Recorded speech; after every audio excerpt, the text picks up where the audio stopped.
योगी जी, वो मुसलमान जो हिंदुस्तान में रुके बंटवारे के बाद 1947 के बाद, वो डेमोक्रेटिक सेटअप में रहना चाहते थे, वो नहीं रहना चाहते थे इस्लामी सेटअप में, और उन्हें अपने राष्ट्रवादी होने पर बहुत गर्व है, और हमें किसी से सर्टिफिकेट की क्या जरूरत है? हम तो रुके अपने इस डेमोक्रेटिक सेटअप में, और हम चाहते हैं कि हिंदुस्तान आगे बढ़े, हमारा भारत आगे बढ़े, तो उसमें बांट के तो आप भारत को पीछे ले जाना चाहते हैं। आप बहन जी बहुत अच्छी बात कह रहे हैं, और मुस्लिम है अपने मौलाना और मौलियों को समझा पाते कि 3 तलाक के मुद्दे पर भी इस प्रकार का फतवा जारी करते बहुत अच्छा होता। मैं क्षमा चाहूंगी, मुस्लिम औरतों के तलाक का मुद्दा आपका मुद्दा नहीं है, मेरा मुद्दा नहीं, ये देश का मुद्दा है, आप पूरे देश की महिलाओं, देश का मुद्दा है, आप पूरे देश की महिलाओं के आरक्षण की बात करिए, उनको राज्यसभा में, विधानसभा में, अरे वो मिल ही जाएगा, वो तो मिल ही जाएगा। मुझे दुख होता है कि लोग धर्म को व्यापार बना रखा है, जिस तरह व्यापार नहीं है, अपने लाभ और हानि के लिए लड़ता है, इसी तरह धर्माचार अपने प्रचार के लिए लाभ और हानि में लड़ते हैं। ये जो है ये व्यापार नहीं है। मुल्ला और मौलियों को समझाए कि 3 तलाक के मुद्दे पर फतवा जारी करें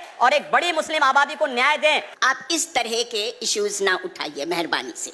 ये वो वक्त आ गया है कि आप देखें कि मुसलमान औरतों का क्या मुद्दा, मुसलमान खुद मर्द भी एजुकेशन में कितने पीछे है। ये बात उन दलों को समझानी चाहिए जो मुसलमानों को केवल आजादी के बाद वोट बैंक बना करके रख दिए हैं। योगी जी से मैं सहमत हूं कि आप जो सवाल इनको कह रही हैं ये उठाएं, मुसलमानों की गरीबी, गुर्बत और इसकी बात, वहां जो पार्टियां जो मुसलमानों को सदियों से, दशकों से वोट बैंक समझती है, वो पार्टियां भी वहां मुसलमानों के सिर्फ वोट बैंक समझती है, उनके विकास की बात क्या करती है? चुनाव में, रमजान के मौके पर, ईद के मौके पर टोपी लगाकर मुसलमानों के साथ तस्वीरें खिंचवाते नेता भी मुसलमानों का भला नहीं करते हैं। किया अगर किसी विदेशी आक्रांता के द्वारा किसी विदेशी आक्रांता के द्वारा किसी कालखंड में कुछ ऐसा कार्य किया गया है, उसको बदला जाना चाहिए। यह देश की सांस्कृतिक आजादी की लड़ाई भी है। सही बात है। तो आप ताजमहल का नाम राम महल कर सकते हैं, क्यों नहीं करेंगे? कर देंगे, बिल्कुल किया जाना चाहिए। आवश्यकता है तो क्या जाना चलेगा। तो जो मुमताज महल के लिए शाहजहां ने ताजमहल बनाया, उसको जांच का विषय, चर्चा करिए ना इस पर कभी खुले मंच पर। अच्छा, तो इसका मतलब जो भी पुरानी विरासत है, अगर कहीं लाल कोई विरासत नहीं, कुतुब मीनार जो देश के हित में होगा हमें वह कदम सख्ती के साथ उठाना चाहिए, बिना सोच, बिना लौंग लपेट के, बिना संकोच के। तो देश के हित में, देश की सुरक्षा के हित में है, आने वाली पीढ़ी के भविष्य के हित में हमें वो कदम उठाने में कोई संकोच नहीं करना चाहिए। तो योगी जी आप ये मानते हैं, आप थोड़ा गुस्से में हैं, तो मैं कोई गुस्सा नहीं हूं, मैं आपको बता रहा हूं। आप क्योंकि मुझे कह रहे हैं, मुझे भय है कि आपको फिर पसीना ना हो जाए। बिल्कुल नहीं, मैं चाहता हूं आप गुस्सा करिए, पसीना नहीं आएगा मुझे, चिंता मत करिए।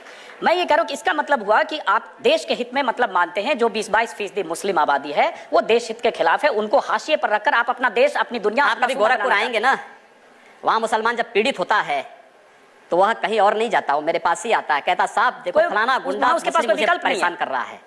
और उत्तर प्रदेश सरकार से भी जो पीड़ित होता है तो भी मेरे पास ही आता है, कहीं और नहीं जाता है।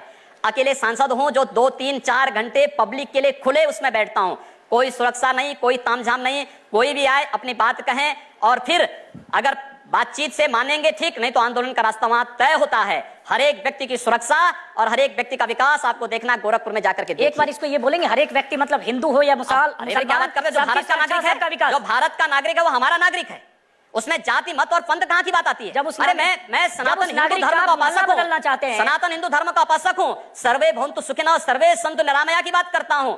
मैं किसी मत और मजहब का विरोधी नहीं, लेकिन जो भारत का विरोधी है मैं उसका विरोधी हूं सर, वो कोई भी हो मैं उसका विरोधी हूं।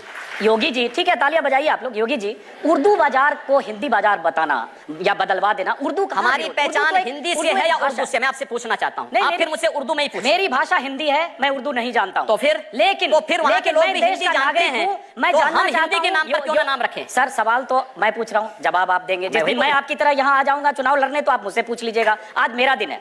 तो मैं ये पूछ रहा हूं कि योगी आदित्यनाथ जब पश्चिमी उत्तर प्रदेश में जिस ढंग से चुनाव प्रचार में जा रहे हैं, या पूर्वी उत्तर प्रदेश में जिस ढंग से आप चुनाव प्रचार करते हैं, और जाहिर है वहां आपकी फैन फॉलोइंग भी काफी है, क्या आपके दायरे में, आपकी राजनीति में मुसलमानों के लिए कोई जगह नहीं है? क्यों नहीं है? क्यों नहीं है? शाहनवाज हुसैन मेरे सबसे अच्छे मित्र हैं।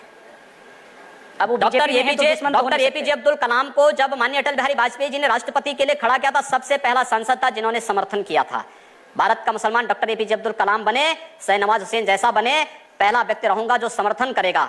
लेकिन अगर यहाँ पर कोई ओसामा बिन लादेन को और औरंगजेब जैसे दुर्दांत लोगों को अपना आइकॉन मान करके भारत के अंदर पाकिस्तान का झंडा लहराएगा, तो फिर उनके उन विषैले फनों को सख्ती के साथ कुचलने के लिए भी सबसे पहले योगी आदित्यनाथ। यकीनन अगर भारत में कोई पाकिस्तान का झंडा लहराएगा, लहराने की घटनाएं हुई हैं, करेगा, होना चाहिए। लेकिन ये कहकर आप पूरी आबादी को ये नहीं पूरी आबादी की बात नहीं की, भारत में पाकिस्तान का